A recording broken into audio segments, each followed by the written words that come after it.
حضرت یونس علیہ السلام حضرت ہود علیہ السلام کی نسل میں سے ہیں۔ قرآن حکیم میں آپ علیہ السلام کا ذکر ذنون اور صاحب الحوت یعنی مچھلی والے کے لقب سے کیا گیا ہے۔ آپ علیہ السلام کو یہ لقب اس لیے دیا گیا کہ آپ علیہ السلام ایک مدت مچھلی کے پیٹ میں زندہ سلامت رہے اور اس دوران اللہ کی تسبیح کرتے رہے۔ قرآن حکیم کی 10ویں سورت سورہ یونس آپ علیہ السلام کے نام سے ہے۔ اللہ تعالیٰ نے حضرت یونس علیہ السلام کو عراق کے شہر نینوا کے لوگوں کی طرف رسول بنا کر بھیجا تھا۔ شہر کی آبادی 1 لاکھ سے زیادہ تھی۔ نینوا دریائے دجلہ کے کنارے ایک بہت بڑا اور بارونق شہر تھا۔ اس شہر کے کھنڈرات موجودہ عراق کے شہر موصل کے قریب پائے جاتے ہیں۔ شہر نینوا میں لوگ کفر، شرک اور بت پرستی میں مبتلا تھے۔ حضرت یونس نے کئی سال تک انہیں اللہ کا پیغام پہنچایا مگر ان پر کچھ بھی اثر نہ ہوا اور وہ آپ کا انکار اور آپ کی مخالفت کرتے رہے۔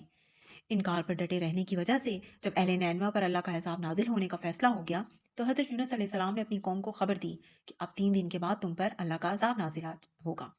جب عذاب کا وعدہ پورا ہونے میں کچھ وقت رہ گیا تو حضرت یونس اپنی قوم کے کفر اور نافرمانی سے ناراض ہو کر نینوا شہر سے دور چلے گئے جب تک کہ اللہ کی طرف سے آپ کو اپنی قوم کو چھوڑ کے جانے کا ابھی باقاعدہ اجازت نہیں ملی تھی۔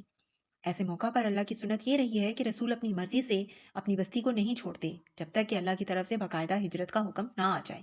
اللہ نے حضرت یونس کے اس طرح ہجرت کر جانے کی وجہ سے اس قوم کے معاملے میں نرمی فرمائی۔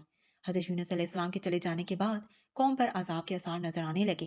شہر نینوا پر سیاہ بادل چھا گئے اور تاریک دھواں اس قوم کے گھروں کی طرف بڑھنے لگا۔ لوگ عذاب کے آثار دیکھ کر ڈر گئے۔ اس وقت انہوں نے حضرت یونس کو تلاش کرنا شروع کیا۔